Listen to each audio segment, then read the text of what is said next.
வந்து போன பாட்டு கட் ஆயிடுச்சு. அந்த நியூ கொய்யாக்கா டிஷ் தான் இந்த பாட்டு. ஓகேவா? பார்ட் 2 போட்டோம். ஆமா. ஏன்னா வந்து கேமராமேன் வந்து என்ன பண்ணிட்டாரு, கட் பண்ணிட்டாரு வீடியோவை. கேமராமேன். ஸோ வந்து இப்போ என்ன பண்ணிட்டோம்னா பொறுமை தாங்காம நல்லா சுரண்டி அதில் போட்டு நல்லா கலக்கி வச்சுருக்கோம். இந்த கொய்யாக்காயில் இருக்கிறதுல இதில் போட்டோம். இந்த மிளகாத்தூளோட சேர்த்து மிக்ஸ் பண்ணி வச்சுருக்கோம். இப்போ வந்து இதை எடுத்து இதுக்குள்ளே திருப்பி போட போகிறோம். எங்களுக்கு கொஞ்சமாக தான் வந்திருக்கு. நீங்கள் 2 கொய்யாக்கானாலும் எடுத்துக்கலாம்ல, பெருசு கூட. நாங்கள் இது ட்ரை தான் பண்ணுறோம். நல்லா வருமா இல்லையான்னு தெரியல. இதுவே நாங்கள் ஃபஸ்ட்டு ட்ரை பண்ணுறோம். ஸோ யாருமே அவசர குறுக்கையாக அப்படியே நம்ம அப்படியே பார்த்துட்டு இருக்கும் போது பண்ணாதீங்க. நாங்கள் டேஸ்ட் பண்ணிவிட்டு ஃபுல் வீடியோ பார்த்துட்டு உங்களுக்கு தேவைப்பட்டுச்சுன்னா திருப்பி அந்த வீடியோவை பார்த்து செஞ்சுக்கோங்க. ஃபஸ்ட்டே செஞ்சிடாதீங்க. ஏன்னா அந்த டேஸ்ட் எப்படி இருக்குன்னு ஃபஸ்ட்டு வீடியோவில் தான் சொல்லணும். ஓகே கைஸ், இப்போ நாங்கள் வந்து இந்த மாதிரி ஈவன் பண்ணி விட்டுக்குறோம். இது ஈவன் பண்ணலாம். ஆமாம்.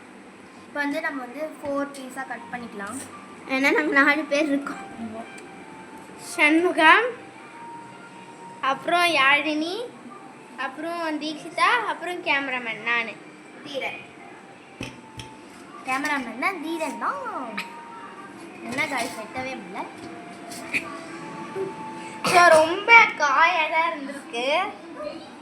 கொஞ்சம் கத்தியை வச்சு யூஸ் பண்ணாது. இது பாருங்க, இங்கே பாருங்க வந்துருக்கு. சின்ன பசங்க இதை யூஸ் பண்ணாதீங்க.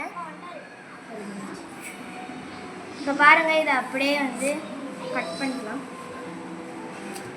இப்போ பாருங்க, நானும் யாழினியும் டேஸ்ட் பண்ணிட்டு சொல்கிறோம். நான் யாழினி பாருங்க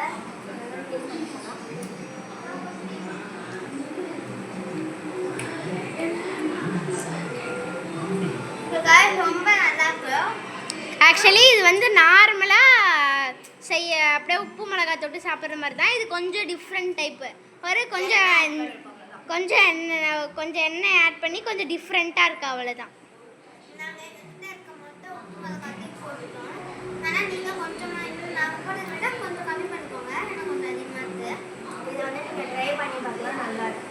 ஸோ செகண்ட் பார்ட் வந்து ரொம்ப ஷார்ட்டாக இருக்குன்னு நினைக்கிறேன். ஓகே பாய், நெக்ஸ்ட் வீடியோவில் பார்க்கலாம். பாய்.